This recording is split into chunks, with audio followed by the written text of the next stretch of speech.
All right, welcome to this explainer. Today we're taking what usually feels like a dry legal checklist and turning it into a literal roadmap to protect your absolute most valuable asset, your brand. Every successful brand starts with a name, a logo, or a slogan that people come to trust. But as we're going to see today, that trust is incredibly fragile if you leave it legally exposed. Let's kick things off with a slightly terrifying thought. You're probably pouring serious money into marketing and packaging right now, right? But without the proper legal moves, is that brand actually yours? Honestly, if you haven't taken the right precautions, the identity you're spending all that cash on might not belong to you at all. So, here's the game plan for this explainer. We're going to cover protecting your brand identity, the mistakes to avoid before you launch, errors during registration, post-registration pitfalls, and finally, why all this trademark protection actually matters. Let's jump right into Section 1, protecting your brand identity and the real-world stakes involved. Look, ignoring trademark protection is way more than just a little legal oopsie. It is a massive financial risk. One simple mistake here can wipe out years of customer goodwill, drag you into brutally exhausting legal disputes, and ultimately force a complete rebrand. Imagine having to start completely from scratch. No thanks. Moving on to Section 2, mistakes before you launch. We really want to avoid these early traps.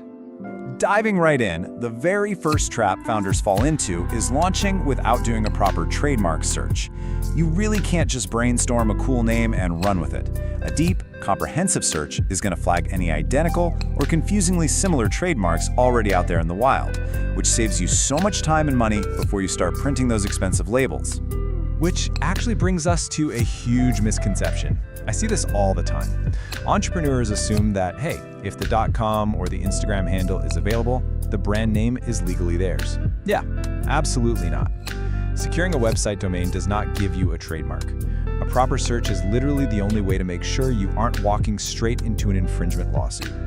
And here's the next mistake, going too generic.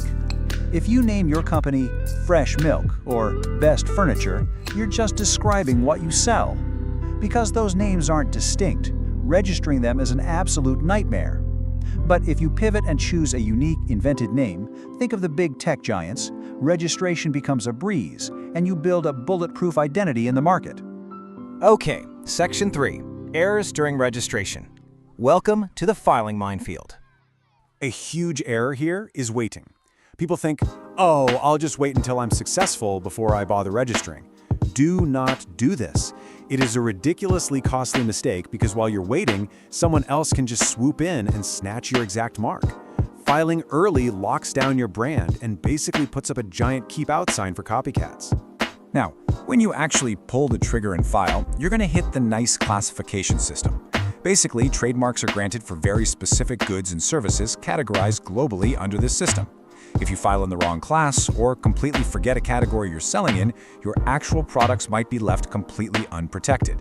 So if you're expanding, you have to map out every single applicable class before hitting submit. Time to bust another massive myth. Do not assume your LLC or business license protects your brand name. It absolutely doesn't. Getting a company name registered at the state level or getting your tax IDs has nothing to do with trademark rights. They are totally separate beasts. Only a registered trademark hands you that exclusive statutory protection. Oh, and we can't forget the visuals. A lot of folks register the word itself, but totally ignore their distinctive logo.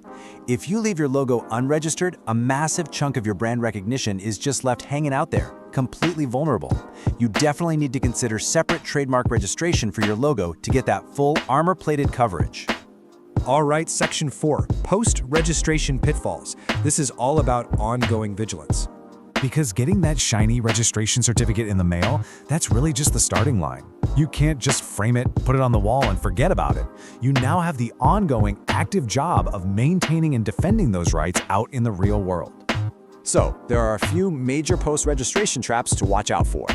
First off, if you start exporting, you've got to secure international rights using systems like the Madrid Protocol, otherwise someone in another country could just take your mark. Second, you have to actively police the market for copycats.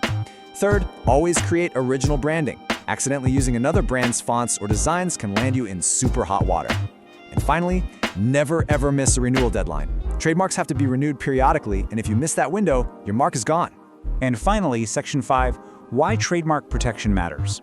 Let's talk about the strategic payoff. This is where we shift our whole perspective. We're moving away from playing defense and avoiding disaster to actively playing offense and building serious business value. Your trademark? It is easily one of the most valuable intellectual property assets your company will ever own. By dodging all these mistakes we've talked about today, you empower your business in some amazing ways. You lock down your core identity, you slash the risk of expensive legal fights, and you stop counterfeiters in their tracks. Plus, it builds massive customer trust.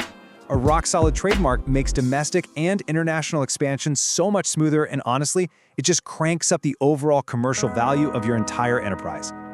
I love this quote from the source material because it just perfectly distills everything we've covered in this explainer. Trademark protection should be viewed as a strategic business investment rather than a legal formality. It hits the nail on the head, right? It's not just annoying paperwork. It is a foundational, non-negotiable investment in your company's future growth and security. So, as we wrap up this explainer, I want to leave you with a crucial question to ask yourself today. Are you treating your brand like a legal afterthought or a true strategic investment? Take a hard look at your current setup, run through the pitfalls we just covered, and make sure your biggest commercial asset is completely 100% secure.